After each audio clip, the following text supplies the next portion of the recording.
Hi friends, good morning to all of you. बहुत बहुत स्वागत है आपका मेरे यूट्यूब चैनल वीकू इंस्टीट्यूट में। इंग्लिश लिटरेचर के पोएट्री सीरीज में आज हम लोग पढ़ेंगे पॉलीथीन बैग पोएम को, जिसके राइटर हैं दुर्गा प्रसाद पांडा जी। यह वीडियो क्लास 10th के लिए है, लेकिन आप अगर साहित्य में रुचि रखते हैं तो यह वीडियो आपके लिए भी सार्थक सिद्ध हो सकता है। दोस्तों, आप इस पोएम को बहुत ही आसानी से समझ पाए, इसलिए पोएम को 3 पार्ट्स में डिवाइड किया गया है। पहला पार्ट है इंट्रोडक्शन ऑफ द पोएट, यानी कि लेखक का जीवन परिचय। It is the most important part of any poem. किसी भी कविता का सबसे महत्वपूर्ण भाग होता है उसके लेखक के जीवनी से संबंधित सभी जानकारियां इसमें डाली गई हैं। तो क्लास 10th के साथ ही साथ 11th, 12th और अगर आप इंग्लिश ऑनर्स के साथ ग्रेजुएशन कर रहे हैं या पोस्ट ग्रेजुएशन कर रहे हैं या फिर किसी भी कॉम्पिटिटिव एग्जाम्स की तैयारी कर रहे हैं तो यह वीडियो आपके लिए काफी बेनिफिशियल हो सकता है। Second is the introduction of poem, काव्य परिचय। इसमें हम लोग देखते हैं कि इस पोएम का थीम क्या है, यानी कि इसका मुख्य भाव क्या है, किस चीज पे ये आधारित है, इसका राइम स्कीम क्या होगा, कौन कौन से लिटरेरी डिवाइसेस इसमें यूज किए गए हैं, और साथ ही साथ हम डिफिकल्ट वर्ड मीनिंग्स को भी देख लेंगे। थर्ड पार्ट होगा हमारा line by line explanation with summary. Word to word, line by line मैं सब कुछ एक्सप्लेन करूंगा। जितने भी स्टैंजाज हैं उनका एनालिसिस करूंगा। मेरा प्रयास यह होगा कि इस पोएम को बहुत ही सरल भाषा में, बहुत ही आसानी के साथ मैं समझा पाऊं। इसके सेंट्रल थीम यानी कि मुख्य भाव से आपको अवगत करा पाऊं। इस पोएम का, इस कविता का मर्म क्या है, और साथ ही साथ वीडियो के लास्ट में मैं समरी भी कर दूंगा। तो आपको बस मुझे ध्यान से सुनना है और पोएम को एंजॉय करना है। तो चलिए दोस्तों, बिना समय गंवाए हुए पोएम को शुरू करते हैं। Polythene bag is written by Durga Prasad Panda. Panda ji का जन्म 22 जनवरी 1970 को बारीपाड़ा, उड़ीसा में हुआ था। He occupies a prominent position in Oriya literature. मुख्य रूप से ये उड़िया भाषा के कवि हैं, लेकिन इन्होंने उड़िया काव्य को इंग्लिश में भी ट्रांसलेट किया है। Panda also writes poetry in English and sometimes translates Odia poems into English and vice versa. He is an accomplished bilingual poet, translator and critic. इनकी ढेरों रचनाएं भारत के प्रतिष्ठित जर्नल्स जैसे इंडियन लिटरेचर, काव्य भारती, आउटलुक, ये सब में पब्लिश भी हुई हैं। His famous works are शावरणी and रेज। In this given poem, इस प्रस्तुत कविता पॉलीथीन बैग में उन्होंने पॉलीथीन बैग्स से पर्यावरण पर पड़ने वाले दुष्प्रभाव के बारे में भी बताया है। In the present poem polythene bag, he touches on the pressing issue of polythene bag and the evil consequences it has on environment. Polythene bag हम लोगों के आधुनिक जीवन का एक आवश्यक अंग बन गया है। सुबह उठने से लेकर सोने तक चारों तरफ हम पॉलीथीन से, प्लास्टिक से घिर चुके हैं। जैसे हमें सुबह में चाय चाहिए तो प्लास्टिक बैग में दूध मिलता है, फिर नाश्ते के लिए जो भी चीजें आवश्यक होती हैं वो भी पॉलीथीन बैग्स में ही आती हैं। ब्रेड वो प्लास्टिक के बैग में आता है। हम लोग टॉफीज, चॉकलेट्स, कुरकुरे, टकाटक, मिक्सचर, बिस्किट जो भी खाते पीते हैं सब किसमें पैक्ड होता है? पॉलीथीन बैग्स में पैक्ड होता है। यहाँ तक कि साग सब्जी भी हम लोग बाजार से खरीद कर लाते हैं तो उसको घर से थैला लेके नहीं जाते, बल्कि प्लास्टिक के बैग्स में ही उसको हम लोग भर के ले आते हैं। कहने का अर्थ यह है कि हम लोग प्लास्टिक के गुलाम हो चुके हैं। सुबह उठने से लेकर रात में सोने तक सब चीज में कहीं न कहीं प्लास्टिक का यूज दिखता है। पॉलीथीन बैग दिखने में जितना ही सहज, सुविधाजनक और हमारी जरूरत बन गई है, लेकिन इस रासायनिक उत्पाद का वातावरण पर बहुत बड़ा दुष्प्रभाव है। इसका दुष्प्रभाव पूर्णतः एकदम स्पष्ट दिखता है। The strength of this poem is the correlation between human emotion and A mundane things like a polythene bag. इस पोएम में पांडा जी ने पॉलीथीन बैग जैसी छोटी सी बिल्कुल तुच्छ वस्तु की तुलना, या यूं कहें कि मानवीय संवेदनाओं पर इसके प्रभाव को दर्शाया है।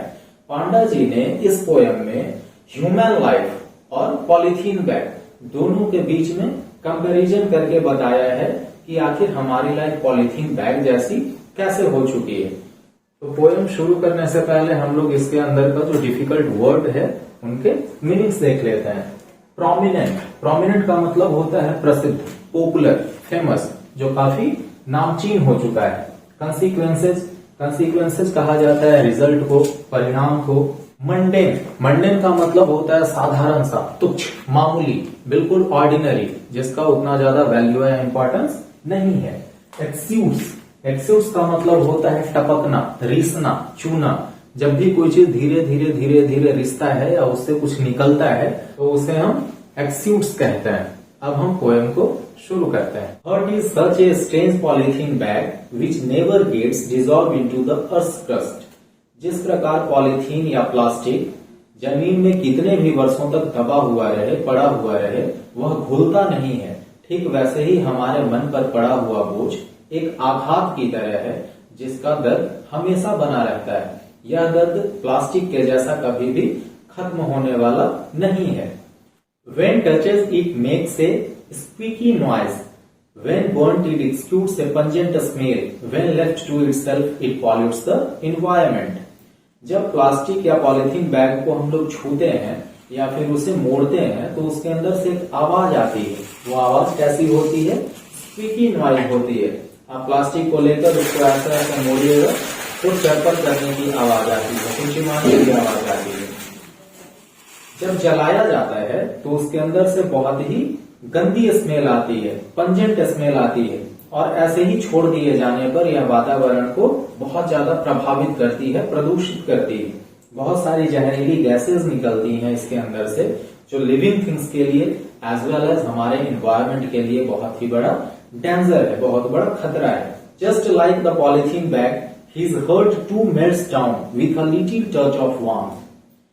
जिस प्रकार हमें कोई भी बहुत ज्यादा चुभने वाली बात बोलता है या कुछ ऐसा करता है जिससे हमारे दिल को ठेस लगती है, तो हम उसे कभी भी नहीं भूल पाते हैं।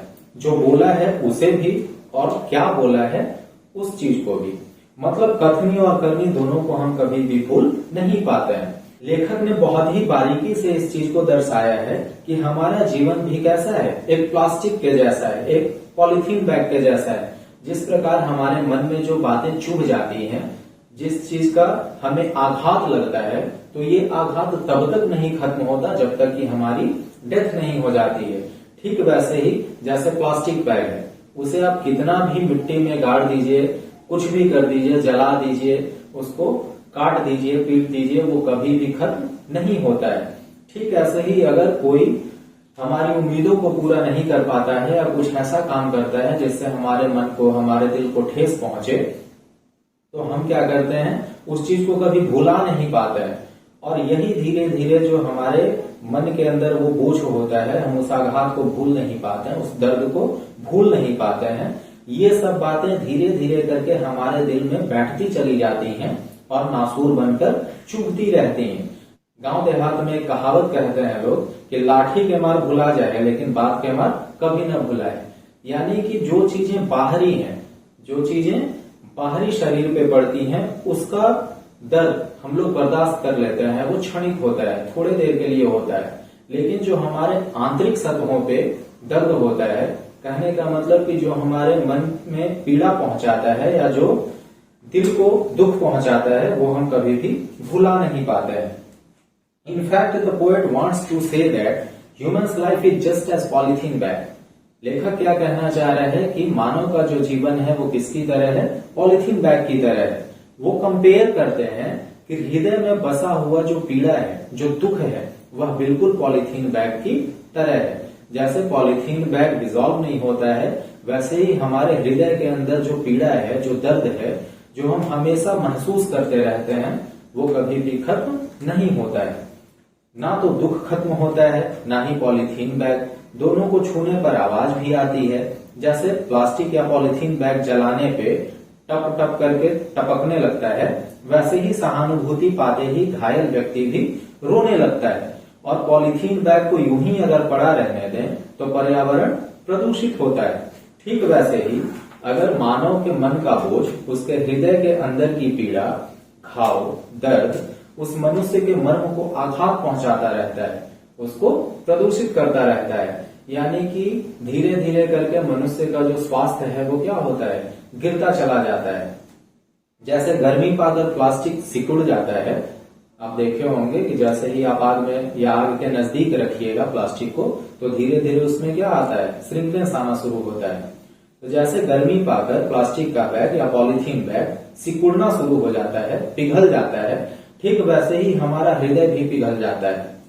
यदि हम आप लोगों से या किसी से भी कुछ उम्मीद करें और पूरा नहीं हो तो मन छोटा हो जाता है, दिल को बहुत पीड़ा होती है, ठेस पहुंचता है। और सारा ठेस कैसे बाहर निकलेगा पिघल कर, या तो आंसू बनकर निकलेगा या फिर गुस्सा बनकर। जैसे पॉलीथीन बैग जलाने पे क्या होता है, गैस बन के निकलता है। तो यहाँ आप कंपेयर कर सकते हैं कि जो हमारी आंसू बाहर निकलती है, तो पॉलीथीन बैग को जब जलाया जाता है तो वो भी टप टप करके नीचे की ओर टपकने लगता है।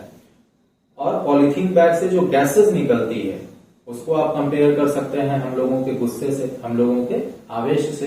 तो बहुत ही ब्यूटीफुली पोएट यहाँ पे कंपेरिजन कर रहा है पॉलीथीन बैग का और ह्यूमन लाइफ का। But deep inside the grips garbage bin, far away from everyone's cage, the germs of the disease keep on growing.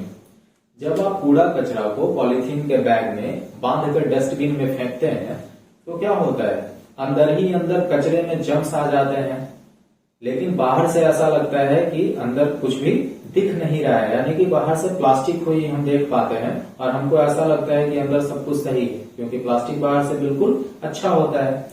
लेकिन जब आप वहां पास में जाते हैं तो उससे बहुत ही बुरी स्मेल आती है, सड़ने गलने जैसी। ठीक वैसे ही हमारे मन पर पड़ा हुआ बोझ भी, हमारे अंदर छिपी हुई जो ग्लानि होती है, पीड़ा होती है, बाहर से तो कोई फर्क नहीं दिखता किसी को कि हमारे मन में क्या चल रहा है, हम क्या सोच रहे हैं, हम कितने तकलीफ में हैं। लेकिन अंदर ही अंदर मनुष्य क्या होता है, खोखला होता चला जाता है। अगर मनुष्य अपने दिल की बात, अपनी पीड़ा या अपना दुख दर्द किसी से नहीं बांटे, किसी को नहीं कहे और मन ही मन में सोचते रहे, तो धीरे धीरे क्या होगा, वो अवसाद में चल जाएगा, डिप्रेशन में चल जाएगा। अगर आप जाने अनजाने कुछ गलत करते हैं या आपसे कोई पाप हो जाता है, किसी को धोखा देते हैं, या बाहर से भले ही आपको कुछ महसूस ना हो, लेकिन कहीं ना कहीं एक डर बैठ जाता है, एक आत्मग्लानि होती है, पछतावा होता है, और इसी पश्चाताप की आग में मनुष्य जलता हुआ भस्म होने के कगार पे पहुंच जाता है। कहने का मतलब यह है कि ना तो वह जिंदा ही रह पाता है और ना ही वह पीड़ा, वह दर्द उसे मरने देती है। मतलब इंसान हमेशा यही सोचता रहता है कि मेरे साथ ऐसा क्यों हो गया, कैसे हो गया। ना तो हम किसी से कुछ कह ही पाते हैं और ना अपने मन में ही रख पाते हैं। तो धीरे धीरे क्या होता है, हम अंदर से बिल्कुल खोखला होते चले जाते हैं। The polythene bag remains buried within. Only the pain caused by the hurt keeps coming back again and again.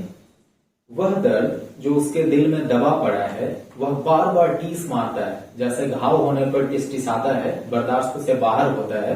Doctor अगर उस घाव को सर्जरी भी करना चाहे, खोलना भी चाहे, तो दर्द होने की वजह से क्या करता है, हम लोग सर्जरी नहीं करवाते हैं, बोलते हैं कि ऐसे ही दवा दे दीजिए, ऐसे ही ठीक कर दीजिए। यह दर्द जो है वह बहुत ही पीड़ादायक होती है और यह अत्यंत असहनीय होता है। Only the pain caused by hurt comes back off and on going a feeling of agony and suffering. इसलिए कभी भी गलत नहीं करना चाहिए, या जो भी दिल में छिपा हुआ है, जो भी पश्चाताप है, जो भी आप सोच रहे हैं, उस बात को आप लोगों के साथ शेयर करें। दर्द बांटने से क्या होगा, कम होगा। Now the summary of this poem is, लेखक बताते हैं कि आखिर हमारा जीवन पॉलीथीन के बैग की तरह क्यों हो गया है। क्योंकि पॉलीथीन का बैग इस तरीके से होता है कि आप उसको कुछ भी कर लें, वो कभी भी नष्ट नहीं होता है। तो हमारे मन में जो छिपी हुई बातें होती हैं, जो पीड़ा होता है, हम लाख सोच लें कि उस पीड़ा से हम निजात पा जाएं, लेकिन कभी भी उस पीड़ा से निजात नहीं पाते हैं।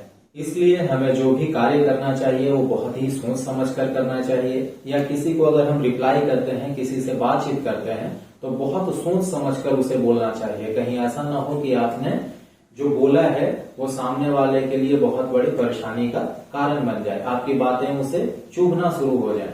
और अगर किसी के मन में कोई बातें गलत तरीके से बैठ जाती हैं या फिर किसी के मन में कोई शक होता है, तो शक का कोई भी दवा नहीं है। वो हमेशा, जब तक आप जिंदा रहेंगे तब तक वो हमेशा आपके दिमाग में कहीं ना कहीं वो चीजें बैठी हुई रहेंगी।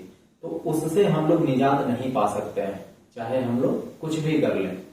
पश्चाताप के आंसू ऐसे होते हैं कि जब तक हमारी मृत्यु नहीं होती है तब तक वो हमेशा बहते ही रहते हैं। उम्मीद है दोस्तों यह वीडियो आपको काफी पसंद आई होगी। Summary, question answer, short notes या फिर पीडीएफ्स के लिए आप हमें हमारे टेलीग्राम चैनल को ज्वाइन कर सकते हैं। आप हमें फेसबुक और इंस्टा पर भी फॉलो कर सकते हैं। सभी का लिंक आपके डिस्क्रिप्शन बॉक्स में दिया गया है। अगर आप कोई सुझाव देना चाहें तो प्लीज कमेंट में हमें बताएं। अब दीजिए इजाजत, मिलते हैं फिर किसी नेक्स्ट वीडियो में। तब तक के लिए आप लाइक और शेयर करते रहिए। धन्यवाद।